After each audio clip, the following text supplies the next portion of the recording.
நல்லவர். இந்த அருமையான நேரத்துக்காக கர்த்தரை நான் ஸ்தோத்திரிக்கிறேன். ஒரு வசனத்தை உங்களுக்கு ஞாபகப்படுத்தும்படி ஆசை. நீதிமொழி புஸ்தகம் 11வது அதிகாரம் அதனுடைய 3வது வசனம். செம்மையானவருடைய உத்தமம் அவரை நடத்தும், துரோகிகளின் மாறுபாடு அவர்களை பாழாக்கும். செம்மையானவர்னா வாழ்க்கையில பொறுமையோடு இருக்கிறவன் தான் செம்மையானவரா இருக்கும்.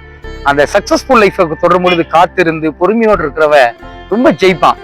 ஆனா பொறுமை இழந்தவன் தான் பாருங்க, கேஸ் போவாங்க, மற்றவர்கள துர்ரான காரியங்கள் வெளிப்படுத்துவதாய் மாறும். அதனால பொறுமையோடு இருந்து பாருங்க. பொறுமை நமக்கு தேவை. நம்ம கிட்ட இல்லாத குணம் என்னன்னா பொறாம இருக்கக்கூடாது, நம்மகிட்டயும் இருக்கக்கூடாது. நம்மளை சார்ந்தவர்கிட்ட இருந்தோம்னா நம்ம தள்ளி போறது ரொம்ப நல்லது. ஆண்டவர்கிட்ட கேளுங்க, ஆண்டவரே பொறாமை என்னை விட்டு எடுத்து போடுங்க, என்னை நோக்கி பொறாமப்படுறது விலைக்கு பாதுகாத்துக்கொள்ளுங்க சொல்லி கேட்டு பாருங்க. ஆண்டவர் நிச்சயம் வழி நடத்தாரு. பொறுமையோடு இருங்க, ஆண்டவர்கிட்ட கேளுங்க. பொறுமை தேவை. 2வது காரியம், நம்மகிட்ட பொறாம இருக்கக்கூடாது. என்கிட்ட இருந்தாலும் பொறாம இருக்கக்கூடாது. ஆண்டவர்கிட்ட வேண்ட நீங்களும் கேளுங்க, ஆண்டவரே எனக்கு பொறாம வேண்டான்னு கேளுங்க, எடுத்து போடுவார். ஏன்னா இந்த சரீரத்தை உண்டாக்கின கர்த்தர் இந்த குணத்தையும் மாற்றுவார். பொறுமையை கேளுங்க, பொறாமையை எடுத்து போடுங்க. வாழ்க்கை அழகா இருக்கும். இயேசுவோடு வாழுவோம். கர்த்தர் நல்லவர். ஆமென்.